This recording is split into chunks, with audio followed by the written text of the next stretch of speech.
Assalamualaikum warahmatullahi wabarakatuh. Alhamdulillah. Wassalatu wassalamu ala sayyidina Rasulillah wa ala alihi wa sahbihi wa man walah. Wa la hawla wa la quwwata illa billahil aliyyil azim. Subhanaka la ilma lana illa ma 'allamtana innaka antal alimul hakim. Ikhwati rahimakumullah, muslimat yang dimuliakan Allah Subhanahu wa taala. Alhamdulillah siang hari ini kita sama bisa hadir di majelis Darul Mustafa. Semata kehadiran kita mengharapkan keridhaan daripada Allah dan kelak syafaat dari Nabi kita Muhammad sallallahu alaihi wasallam. Kita lanjut kajian kita pada kesempatan siang hari ini di dalam kitab Ughudul Hujain. Ya. Sampai halaman berapa Ibu? 15 atau 16? Yang qala Rasulullah ya Bu ya. Wa qala sallallahu alaihi wasallam, inna min akmalil mu'minina imanan ahsanuhum khuluqa bi fi'lil fadha'il wa tarkir razail wa altafuhum ay arfaquhum wa abarruhum bi ahlihi ay min nisaihi wa auladihi wa agaribihi. Rawahu Tirmidzi wal Hakimu an Aisyata. Wa qala sallallahu alaihi wasallam, khairukum li ahli ay halailihi wa banihi wa agaribihi wa ana khairukum li ahli ila akhirih. Dijelaskan di dalam hadis Nabi kita Muhammad SAW, beliau bersabda, inna min akmalil mu'minin imanan, sesungguhnya di antara orang yang paling sempurna imannya, ahsanuhum khuluqa, yaitu orang yang baik akhlaknya.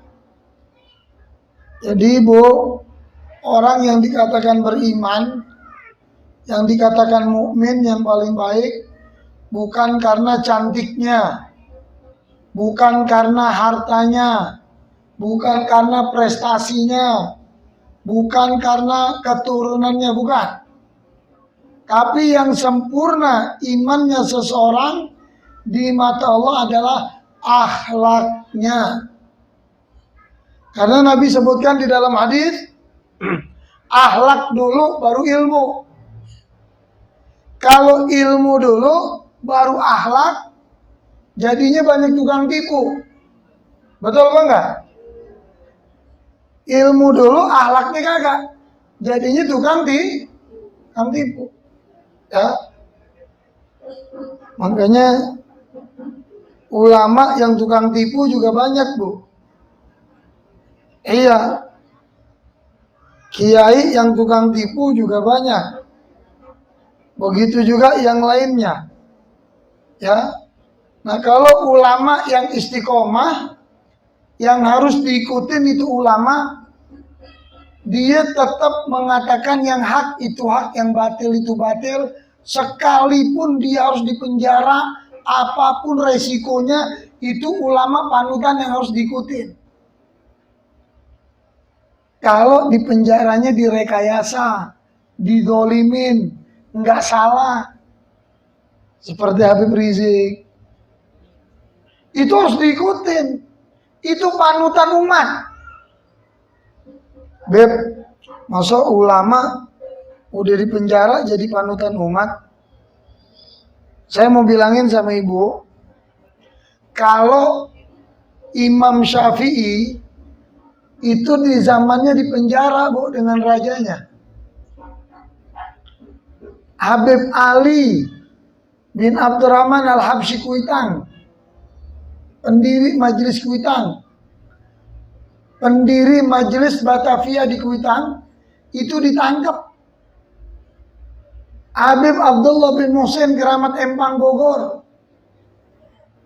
Kiai Haji Abdullah Syafi'i. Artinya apa? Buya Hamka. Jadi jangan kita beranggapan ulama yang di penjara itu hina, salah. Kalau ulama dia mengucapkan yang hak itu hak, yang batil itu batil, dia nggak peduli. Apapun resiko nggak peduli. Makanya itu ulama panutan yang harus diikuti. Ada ulama, Bu, yang musiman. Kalau udah mau kampanye nih banyak ulama timbul ntar. Mau pilpres nih. Itu kalau saya bilang ulama jamur. Ibu kalau musim hujan lihat di Comberan banyak jamur tuh. Ulama Comberan juga banyak. Apa itu ulama Comberan? Timbulnya musim kampanye doang. Itu ulama Comberan yang kayak jamur. Itu gak usah diikutin. Hati-hati. Nah, jadi kata Nabi, orang yang imannya mukmin beriman. Bagaimana tuh mukmin beriman? Akhlaknya baik. Dengan cara melakukan kebajikan-kebajikan, meninggalkan perbuatan yang hina. Itu. Wa altaquhum bi ahlihi. Dan orang yang paling berhati lembut, ya, orang yang beriman itu, yang berhati lembut, ya, paling kasih sayang, paling banyak berbuat kebaikan kepada keluarganya. Jadi orang dikatakan beriman, Bu, pertama akhlaknya baik.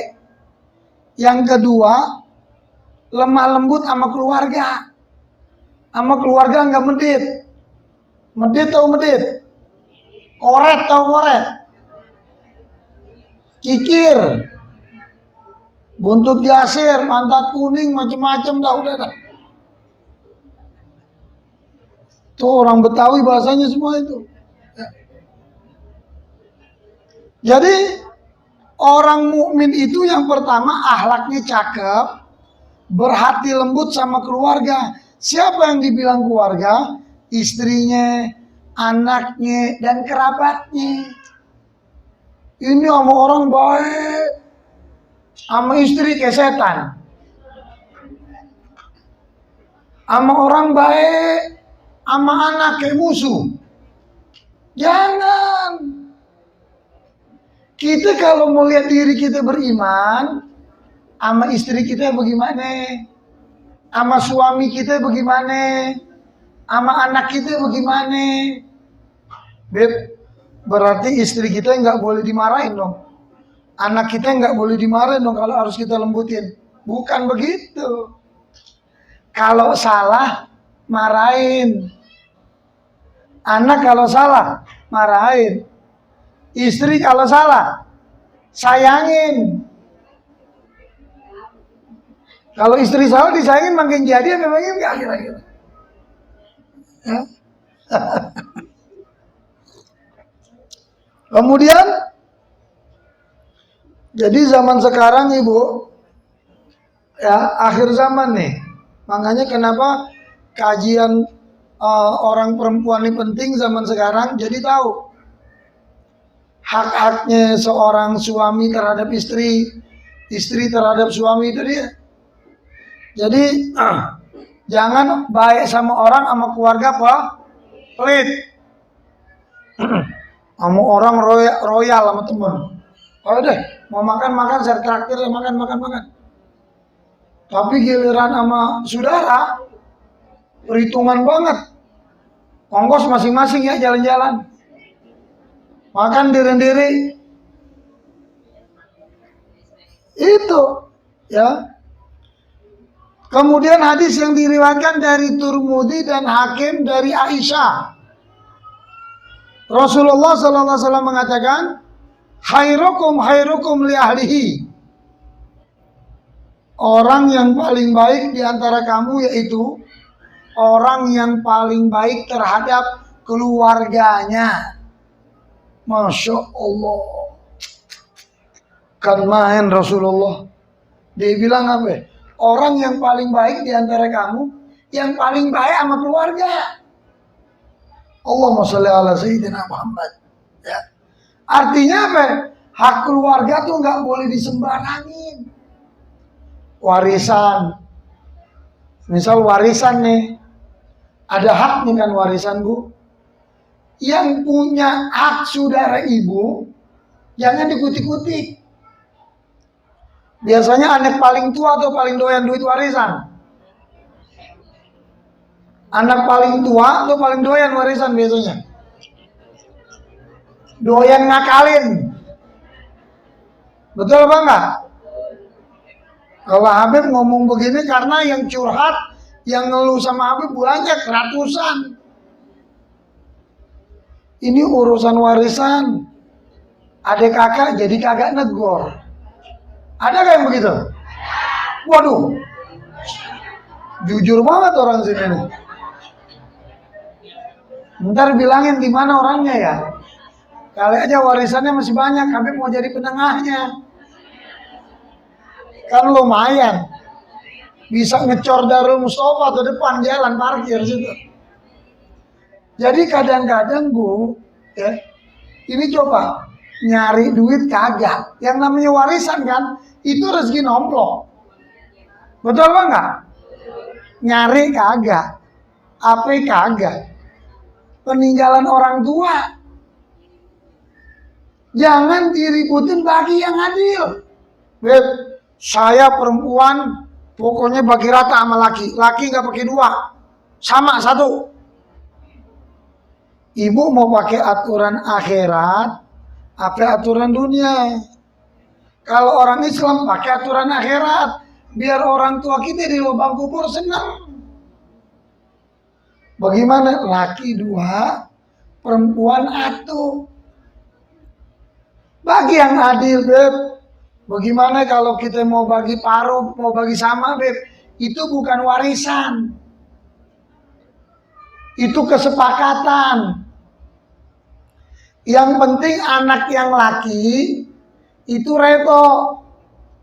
Misalnya anak perempuan ada 2, laki ada 3. Bilang begini, ini yang perempuan bilang adiknya, Bang, udah Bang, warisannya bagi sama aja sih. Semua kita samain. Saya juga susah nih. Terus yang saudara laki semuanya reto, ikhlas.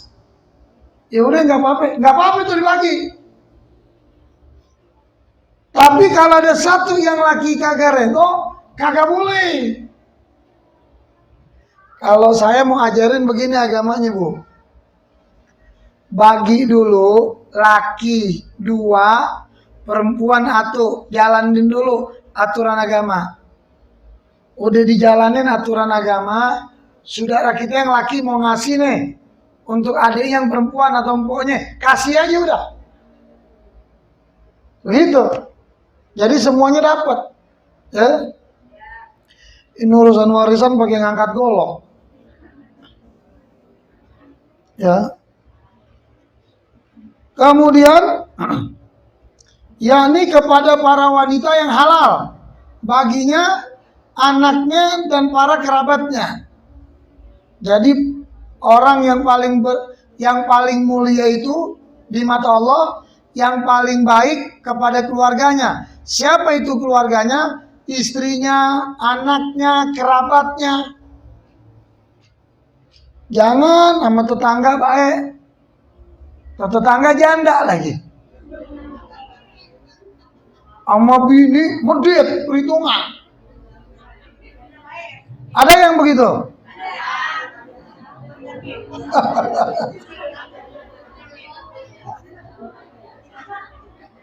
Intipin aja, intipin.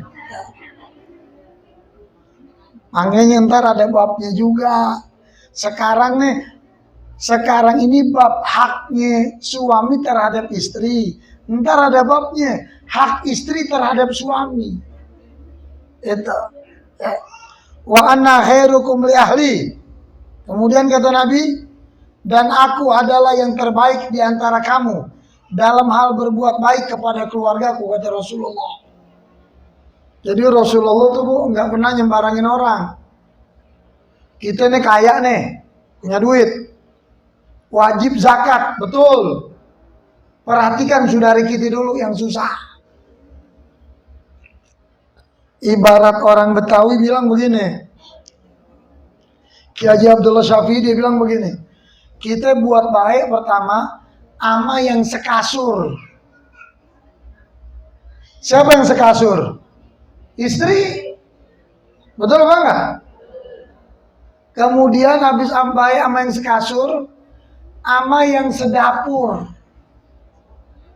Siapa yang sedapur? Warga. Betul apa enggak? Habis ama yang sedapur, ama yang sesumur. Sesumur itu apa ya? Tetangga. Artinya kadang orang dulu kan punya sumur tuh. Yang pakai ambil air dari sumur kan tetangga juga pada ngambil, betul. Sesumur. Jadi sekasur, sedapur, sesumur, sama satu lagi, segubernur. Menyamber aja. Segubernur. Mak arti segubernur apa? Buat baik sama orang. Jangan buat baik sama orang sama yang sekasur mesti. Jangan. Rawahu Ibnu Hibban.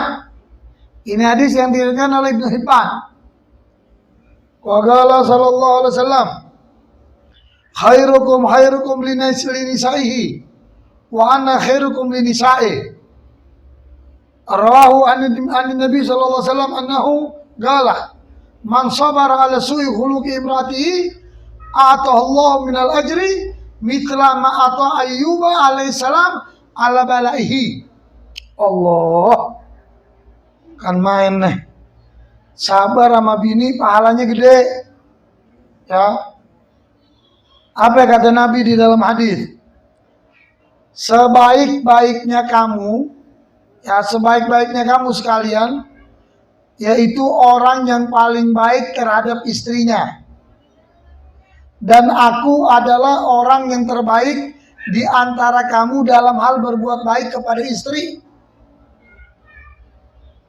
Jadi kalau ditanya, siapa di dunia suami laki-laki yang paling terbaik terhadap istri-istrinya? Nabi kita Muhammad SAW. Makanya Nabi kita istrinya bukan satu. Nabi kita nggak pernah mukul tuh istrinya, semua dipukul sama Nabi, nggak pernah. Nggak pernah. Ya. Nah oleh karena itu kata Nabi, paling baik-baik di antara umatku yang paling baik terhadap istrinya. Dan akulah orang yang paling terbaik dengan istriku, kata Nabi. Nah. Kemudian hadis yang diriwayatkan juga dari Nabi kita Muhammad SAW, barang siapa yang bersabar atas kejelekan akhlak istrinya. Nih, ini suami sabar banget sama kejelekan istrinya. Kejelekan yang apa? Kalau kejelekannya sudah fatal, Bu, itu repot. Tapi kalau kejelekannya apa? Adatnya keras, wataknya keras. Kalau dia maunya. Dia sabar, dididik, diarahin. Itu pahalanya gede. Saya punya guru, Habib Ali bin Abu Bakar al-Masyhur. Kakaknya Habib Umar. Ya. Itu beliau waktu pas pengajian sama kita, beliau cerita, almarhum ini. Beliau sudah pulang ke rahmatullah. Beliau bilang apa? Paling susah sabar ngadepin istri. Ada satu waliullah, Bu. Ceritanya nih. Ada orang waliullah. Wali. Kan main waliullah. Tapi istrinya nggak percaya kalau itu suaminya wali. Orang mah percaya banget. Tapi istrinya, gue kagak percaya kalau lo wali. Kata suaminya, kamu mau bukti apa? Saya buktikan. Istrinya bilang, ya udah, kalau kamu betul-betul wali, buktiin depan saya. Apa buktinya? Coba kamu terbang. Disuruh terbang. Jalan jangan nginjek bumi, bisa gak? Kalau kamu betul-betul jalan gak nginjek bumi bisa, berarti kamu tuh wali. Udah, Bu, udah itu doang kata suaminya nih wali Allah. Iya, ini suaminya terbang, Bu. Nggak nginjek bumi itu. Terbang. Udah itu balik lagi terbang. Kata suaminya, udah cukup. Keinginan kamu kalau aku wali, kamu minta aku terbang, sudah. Namanya juga istri, ada aja kurang. Belum katanya. Kenapa? Terbangnya masih miring katanya. Masih miring katanya. Nah, makanya yang paling baik suami sabar terhadap istri ialah dalam segi pendidikan. Didik akhlaknya. Kita punya istri, sayang sama istri-istri kita. Didik. Ajak pengajian, suruh ngaji, pakai jilbab. Punya duit, beliin baju yang muslimah. Anak kita begitu juga dari kecil. Kita dandanin, ya. Kemudian maka Allah akan memberikan kepadanya ganjaran sama seperti pahala yang telah Allah berikan kepada Nabi Ayub alaihi salatu wassalam, berkenan dengan cobaan yang menimpanya. Aduh, itu Nabiullah Ayub, ya, bukan main itu ujiannya, ya. Setiap mau sholat itu, ya, Nabiullah Ayub itu ada riwayat yang mengatakan ada luka tuh Nabiullah Ayub di anggota wudunya dia. Itu kalau mau sholat itu diangkatin dulu tuh, Bu, belatung-belatung yang kelihatan, Bu. Jadi belatungnya kelihatan diangkatin sama Nabiullah Ayub. Udah, Bu, udah nggak kelihatan belatung, baru beliau wudu. Terus beliau sholat. Ntar habis beliau selesai sholat, itu belatung yang ditaruh di wadah, dia bilang apa? Ya Allah, kalau memang ini penyakit dan belatung menjadi redomu, maka aku kembalikan lagi di belatung ke tempatnya, ya Allah. Begitu sabarnya Nabiullah Ayub. Nah, suami belum tentu kayak begitu sabarnya. Nah, kalau suami sabar sama istri, pahalanya dikasih seperti sabarnya Nabiullah Ayub. Tuh.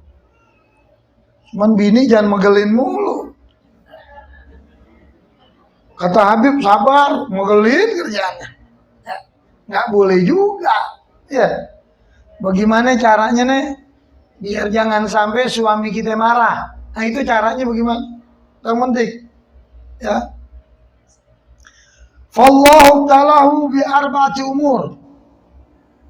Faqdi malihi wa waladihi wa tamziki jasadihi wa hajri jami'in nas lahu ila zaujatahu. Allah telah menguji Nabiullah Ayub dengan 4 ujian.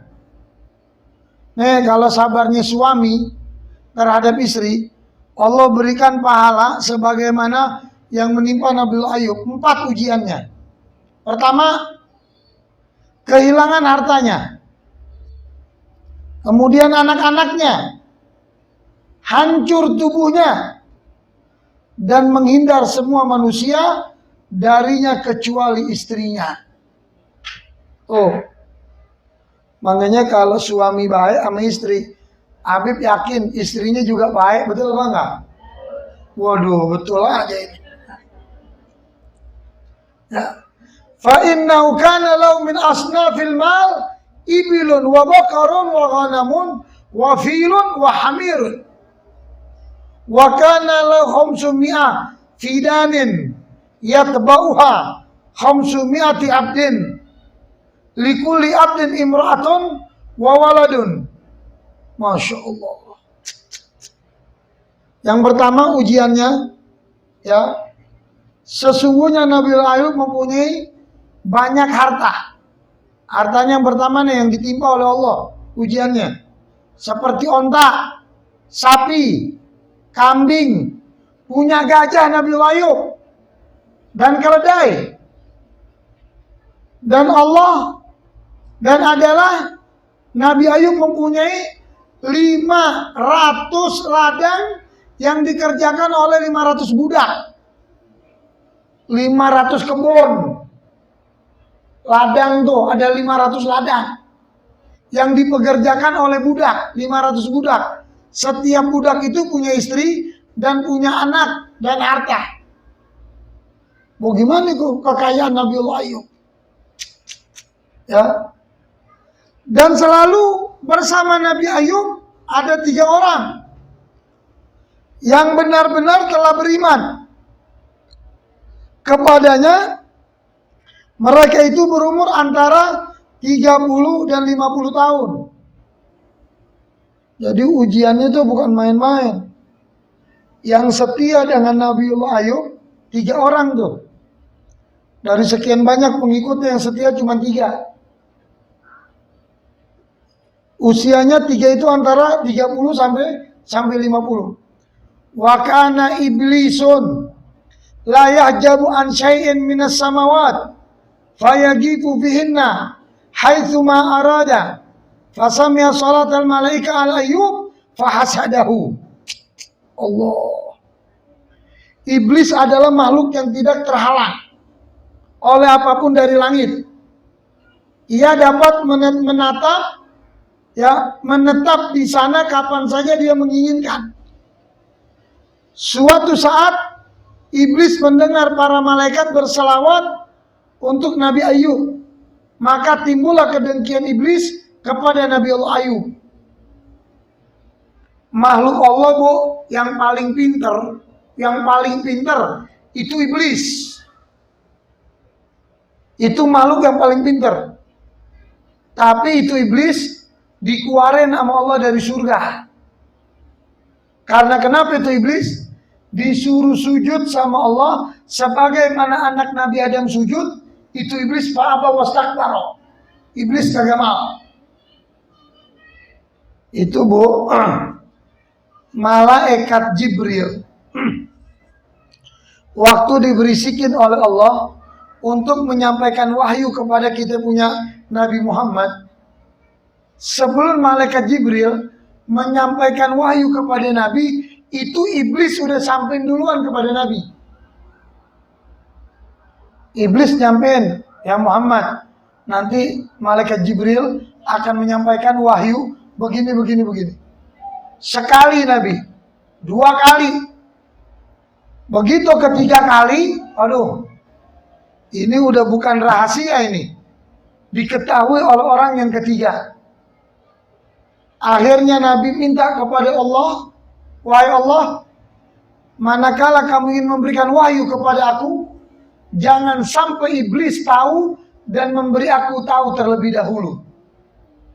Akhirnya dari semenjak itu, Bu, iblis nggak bisa mendengar lagi wahyu yang Allah berikan untuk Nabi kita melalui malaikat Jibril.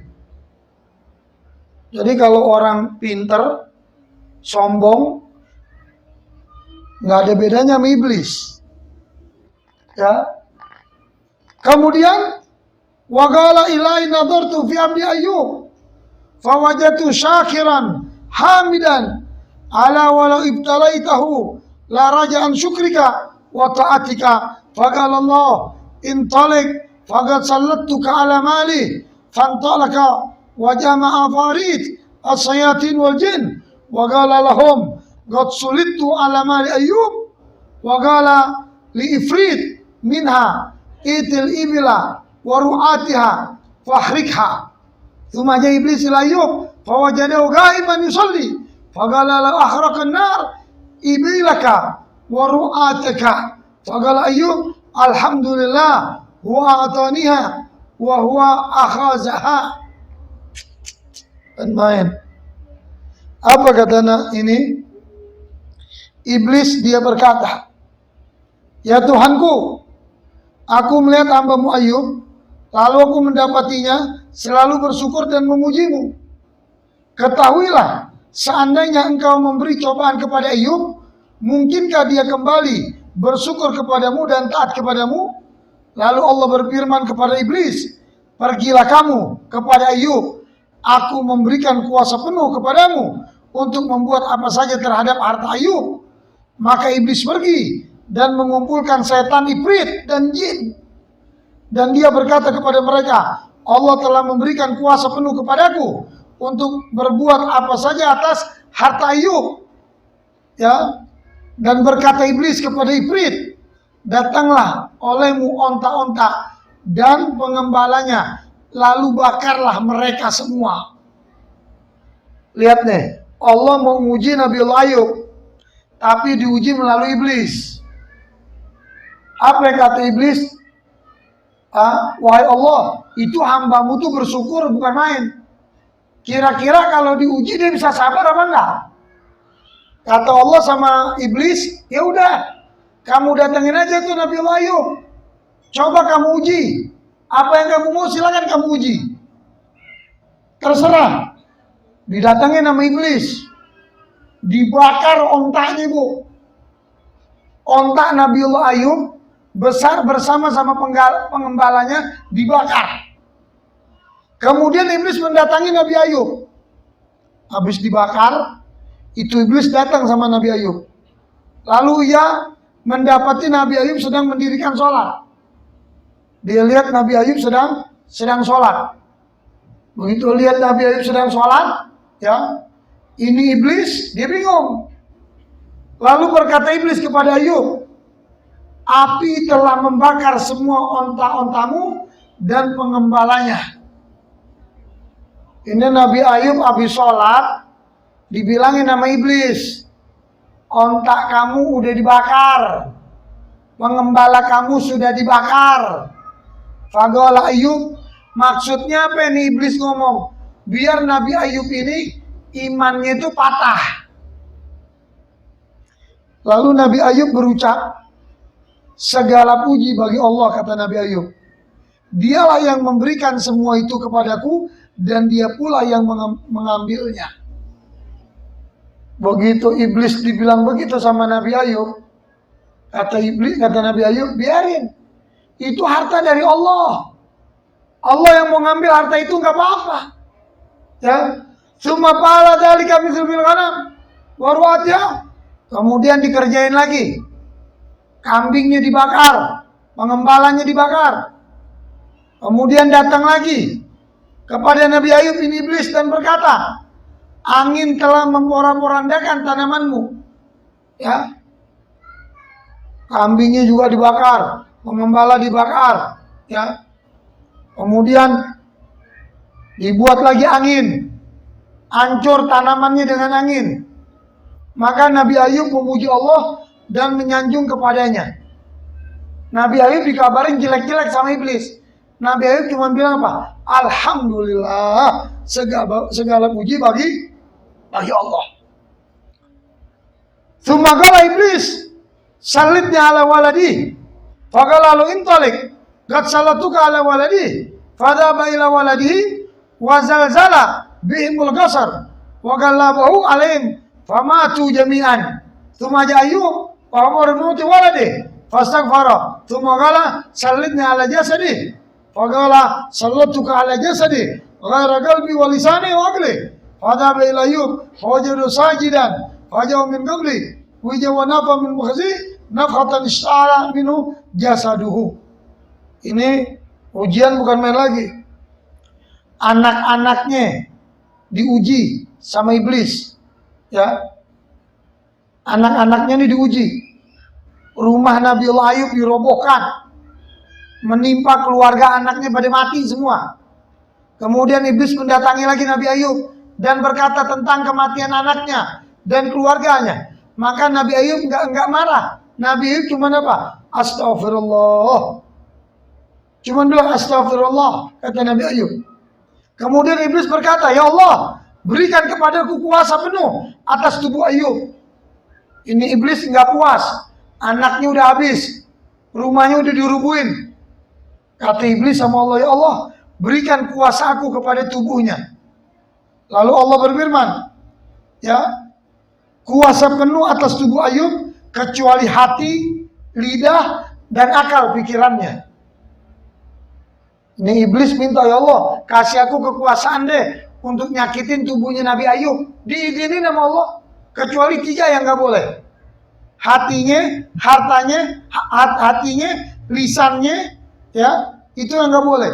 Sama pikirannya, ya, sama akalnya. Lalu iblis pergi kepada Nabi Ayub. Nabi Ayub sedang sujud.